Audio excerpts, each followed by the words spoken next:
महानगर पालिका के चुनाव का माहौल है और चंद्रपुर महानगर पालिका ऐसा कहा जाता है कि चंद्रपुर महानगर पालिका लगभग 400 से 450 करोड़ का बजट जो है चंद्रपुर महानगर पालिका का है। शिवसेना शिंदे गुट ने यहाँ पे दमखम के साथ में अपने उम्मीदवार खड़े किए हैं। प्रभाग क्रमांक 7 से हमारे रत्नानी आसवानी साहब है, उनसे पूछेंगे कि आखिरकार यहाँ की इशू क्या गया है और किस मसले को लेकर वो चुनाव मैदानी है।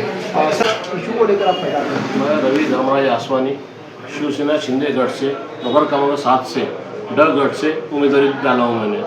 मेरा एक ही है, सबसे पहले विषय मेरा यह रहेगा चंद्रपुर में फिरते रुग्णालय जो आज तक किसी ने किया नहीं है। हर घर में पूरी व्यवस्था जाने को ना, डॉक्टर लोग घर पहुंचने को ना, नगर पालिका की कोई स्कीम बनी नहीं है फिरते रुग्णालय की। मेरा सबसे पहला मुद्दा वो रहेगा फिरते रुग्णालय, हर घर तक जाना, लोगों पेशेंट जितने पेशेंट हैं हॉस्पिटल नहीं जा सकते उन्होंने वहाँ आना। मेरा पहला विषय वो रहेगा। दूसरा विषय रोड्स नाले आए तो होती रहती है, पब्लिक हित में जो भी विषय रहेंगे वो करने के लिए तैयार हूँ। जनता से अपील करता हूँ आने वाले 12 तारीख को शिवसेना शिंदेगढ़ से धनुष्य बांध के बटन दबा के मेरे को विजय करें।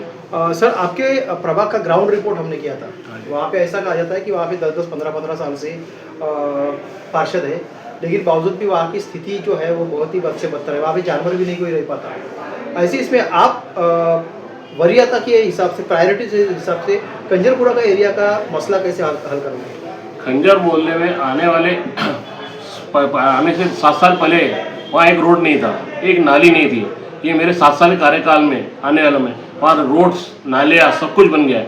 थोड़ा सा बैच बाकी है जहाँ जो कोई जा नहीं सकता, डीप एरिया है, नदी का एरिया है, इसलिए वहाँ साफ होना दिक्कत है, तालाब का एरिया है पूरा, इसलिए साफ सफाई में दिक्कत होती है। लेकिन आने वाले कुछ दिनों में दीवार का काम चालू किया हम लोगों ने, उसकी वजह से पानी नहीं रहेगा, वो भी एरिया साफ हो जाएगा। ऐसा कहा जाता है कि पिछले कुछ सालों में चंद्रपुर महानगर पालिका को अमृत योजना की तरह 200 से 250 करोड़ आए, लेकिन ऐसे आपके प्रभाग के ऐसे कई लोकेट एरिया है हमने किए हैं जहाँ पे पानी 2-2, 3-3 दिन आता नहीं, 4-4 दिन आता नहीं।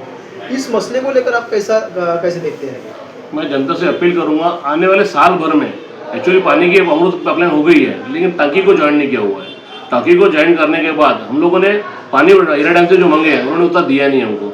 दूसरा व्यवस्था तैयार कर रहे हैं हम लोग, जो हमारा गंदा पानी है वो दे रहे हैं इसको सीटीपीएस को, उसके जगह हमको और पानी देने वाली है, तो पब्लिक की वो समस्या भी दूर होनी है आने वाले सालों में। आपके प्रभाग में डंपिंग ग्राउंड का बहुत बड़ा विषय है। वहाँ पे ऐसा कहते हैं कि डंपिंग ग्राउंड नहीं है जहाँ पे कचरा पूरी तरह से डंप किया जा सके और रिसाइकिल किया जा सके। उसको लेकर आप सदन में ये मसले को कैसे उठाएंगे? महानगर पालिका में एक ही डंपिंग ग्राउंड है, बाकी हर एरिया में डंपिंग ग्राउंड नहीं रखते अपन। एक ही डंपिंग ग्राउंड है जो बंगाली के हम साइड में किया हुआ है। हर जगह डंपिंग ग्राउंड करेंगे तो लोग उसमें रह नहीं सकेंगे प्रदूषण की वजह से, इसलिए एक ही डंपिंग ग्राउंड में सब क्लियर हो रहा है। ऐसा कहा जाता है कि महानगर पालिका का जो बजट है 400 से 500 करोड़ का बजट है। आपके प्रभाग में जो सीसीटीवी का इंस्टॉलेशन है वो है, वहाँ पे जिम नहीं है जो सरकार के महानगर पालिका की तरफ से होना चाहिए था। जो सरकार की तरफ से लाइब्रेरी नहीं है जो बच्चे पढ़ सके, एमपीएससी यूपीएससी पुलिस भर्ती के बच्चे। तो ये इसको लेकर आपने एजेंडा में क्या सेट किया है? मेरे प्रभाव में सबसे बड़े 2 लाइब्रेरी है जो मैंने किया हूँ। श्यामा प्रसाद मुखर्जी वाचनालय है हमारा, उसके बाद एक कलेक्टर ऑफिस के बाद लाइब्रेरी की हुई है, वो भी हम लोगों ने की है। उसके बाद जो आप बोल रहे हैं दूसरी विषय क्या बोलना है आपका? गार्डन जो है जिसको लेकर महिलाओं के लिए, सीनियर सिटीजन के लिए, बच्चों के लिए जो गार्डन चाहिए था, एक अच्छा सा गार्डन, वो वहाँ के लोगों की वो डिमांड है कि गार्डन जो है यहाँ पे नहीं है सुविधा। हमारे यहाँ ओपन स्पेस नहीं है करके सुविधा नहीं दे रहे जनता को हम लोग। फिर भी जो छोटी छोटी जगह है वहाँ पूरा काम चालू है हमारा गार्डन बनाने का। बाकी ओपन स्पेस कहीं भी नहीं है पूरे एरिया में जो गार्डन बना सके हम लोग। अमृत योजना के तहत काफ़ी काम हुआ है, लेकिन ऐसे बहुत सारे प्रभाग है जहाँ पे पानी का जो है अभी तक प्रधानमंत्री केंद्र सरकार की योजना है हर घर नल योजना, जिसमें अमृत योजना हर घर नल योजना, जिसमें सभी को साफ सुथरा पानी मिलना चाहिए। लेकिन ये साफ सुथरा पानी नहीं मिलने के कारण आरओ वाटर जो है इंस्टॉलेशन, ये बहुत बड़ी समस्या है। आप इसको कैसे देखते हैं? आने वाले दिनों में महानगर पालिका की तरफ से हम लोगों ने सिस्टम बनाया हुआ है कि जो भी पानी आएगा घरों में वो फिल्टर होकर ही आएगा। अमृत योजना का मतलब भी वो है कि पानी फिल्टर होकर हर घर तक पहुँचे। आने वाले साल भर में चंद्रपुर में इस पानी की समस्या लगभग खत्म हो जाएगी। अच्छा, ऐसा कहा जा रहा है कि प्रधानमंत्री आवास योजना है, रमाई आवास योजना है, शबरी आवास योजना है, इसके जो बेनिफिशियरी है, लाभार्थी है, काफ़ी सालों से वहाँ पे नगर पालिका में जाती है, धक्के खान के वापस आ जाती है। आपका बहुत सारा एरिया जो स्लम एरिया में आता है, झोपड़पट्टी का एरिया है, बहुत सारा एरिया, उनको बेनिफिट नहीं मिल रहा। आप इसको अगर यहाँ के लोग चुन कर देते हैं आपको एज ए पार्षद करके, तो आप इस मसले को कैसे उठाओगे? मैं रमाई योजना में बहुत से घर बनाए हुए मेरे एरिया में, इसके पहले भी। और अमृत योजना में मेरे यहाँ 440 घर बने हुए हैं। 440 घर, ये आने वाले 5 साल में 440 घर अमृत योजना बनाया मैंने। आगे जो जनता की तकलीफ होंगी उनको जो चाहिए वो करने लिए तैयार। अभी हम लोग तो पहले जीत की कोशिश पूरी तरह चालू है, घर घर में जा रहे हैं हम लोग।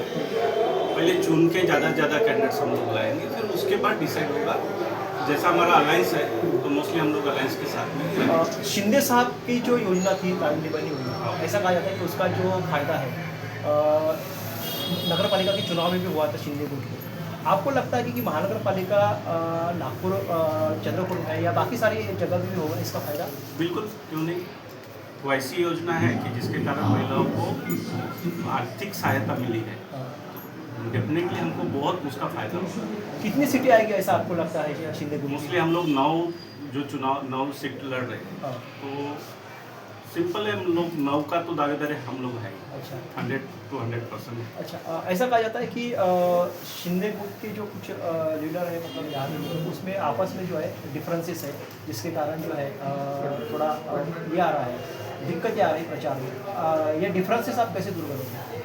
नहीं, ऐसे कुछ डिफरेंस तो नहीं है। कुछ मनमुटाव है तो वो तो क्लियर, ऐसा कुछ लग तो नहीं रहा है। अभी तक तो ऐसा कुछ लगा नहीं कि हम लोग मिक्स होकर मिलके ही काम कर रहे हैं। शिंदे साहब ने कल कहा था कि महानगर पालिका के जितने सारे महाराष्ट्र में महानगर पालिका के चुनाव है उसमें हमारी तादाद अच्छी रहेगी और अच्छे खासे मैंडेट के साथ में हम सत्ता में आएंगे। आपको क्या लगता है कि चंद्रपुर का जो मैंडेट है, जनता का जो मैंडेट है, वो कैसा रहेगा? जनता हमारे सपोर्ट में है, क्योंकि शिंदे साहब ने जब मुख्यमंत्री थे जिस समय उन्होंने जो काम किए वो इतने बेनिफिशियल रहे हैं कि चाहे गरीब से लेकर अमीर हो, जैसे लाड़की बहन है वो भी लेडीज़ लोगों के लिए बेनिफिट रही है। उसके बाद में युवा के लिए भी प्रोग्राम्स किए, यंग जनरेशन के लिए भी किए, अनएम्प्लॉयमेंट के लिए भी किए। इसलिए हमारा जो रेशियो है शिवसेना का बहुत अच्छा है। चंद्रपुर में बहुत सारी ऐसा कहा जाता है कि 200 से 250 करोड़ रुपये अमृत योजना की आई थी।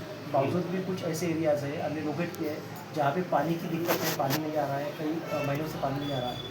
आप इसको प्रायोरिटीज़ पर अगर आपको सत्ता में आते हैं तो कैसे करोगे इस विषय को?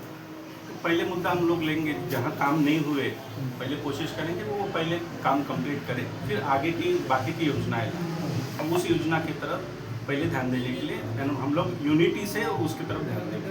चंद्रपुर का मेन मुद्दा जो उभर कर सामने आ रहा है, टैक्सेस को लेकर लोग काफ़ी नाराज़ दिखे। कह रहे हैं कि टैक्सेस महानगर पालिका बड़े पैमाने पर लेती है, लेकिन उस तरह से जो सुविधा देनी चाहिए थी, पानी की है, नहाने की है, हेल्थ का जो है जो बेनिफिट मिलना चाहिए वो मिलते रहे। टैक्सेस को लेकर आप क्या रिवीजन करोगे? टैक्सेस में एक्चुअली ये गवर्नमेंट का पार्ट है, यानी महाराष्ट्र गवर्नमेंट ये डिसाइड करती है, तो उनके अधिकार तो हमारे इसमें नहीं आते। लेकिन जो डेवलपमेंट नहीं हो रहा तो जो हमारे उम्मीदवार चुन के आएंगे वो कोशिश करेंगे कि पूरा का पूरा वो कंप्लीट करें।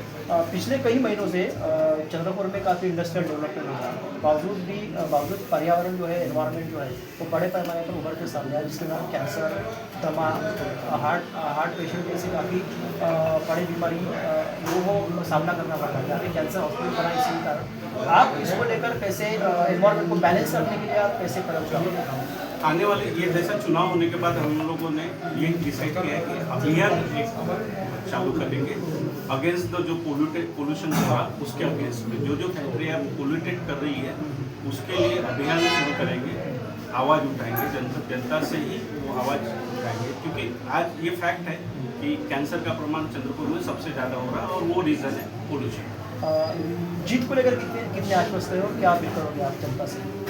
जीत तो पक्की है। हम लोग जनता से यही करते हैं कि शिवसेना और भारतीय जनता पार्टी ज़्यादा से ज़्यादा उम्मीदवारों को चुनते हैं।